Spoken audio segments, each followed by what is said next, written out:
Hi, good morning. Um, I don't usually get on here unless I'm very inspired.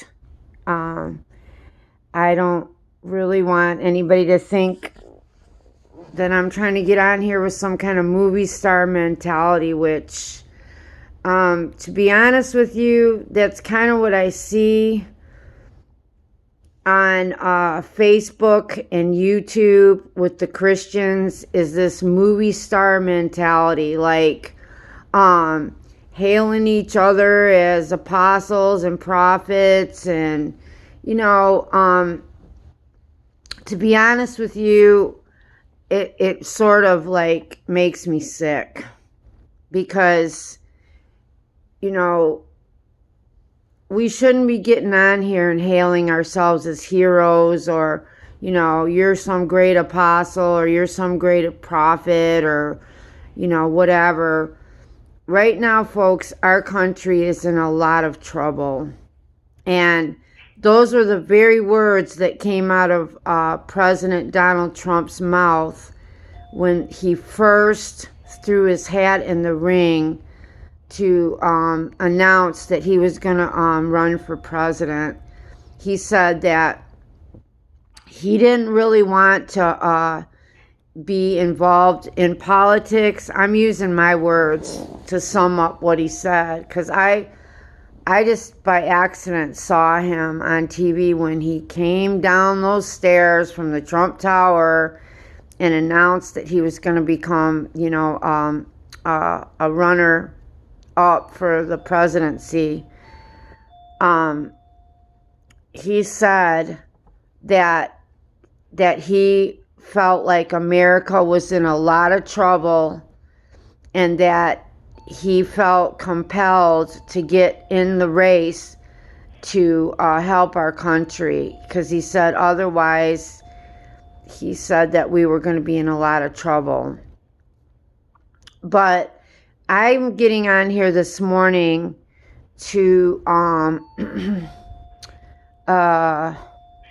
don't know if the word's challenge, but I want to challenge all the leaders out there that, if you're still sitting in your easy chair spiritually and not taking this serious where we are right now, then you better bump it up a notch, because we are on the edge of serious judgment on this country if we don't humble ourselves. And I'm talking to Christian leaders right now, and y'all know who you are. I'm not going to sit here and name names or point fingers at anybody in particular, but I listen to the prophetic voices, and I listen to the apostolic voices, and I listen to the leaders in the spiritual arena, and I really am disappointed in what I see still on the internet, is that people are still exalting themselves. They are still hailing themselves as heroes on the internet, and oh, you're my apostle and you're my prophet and all this kind of stuff. And I'm telling you, folks, we are on the brink of losing our religious freedoms. We're on the brink of losing all of our freedoms that we once held dear in this country. And right now, I listen to Brother Sadhu, I can't even say his last name, the Indian brother that really has an ability to hear from God. The Lord sent him here to warn this country that we needed to pray for our president, and that if we didn't get together collectively and pray for our president and for our nation, that if the wrong person gets into the Oval Office, then it's going to release the full-blown judgment of God on this country. And to be honest with you, I've been following the prophetic dreams and the prophetic voices for the last 4 or 5 years on the internet. And I'm going to be honest with you, it scares the daylights out of me to think that we could miss God and have all these judgments poured out on us that are being predicted by young and old prophets that are having dreams and visions from God. And I don't really hear too much positive that's being said, or I haven't in the last 4 years. And I just want to challenge the leaders in the body of Christ that, God has given you a platform to lead the people of God and to be shepherds of his flock.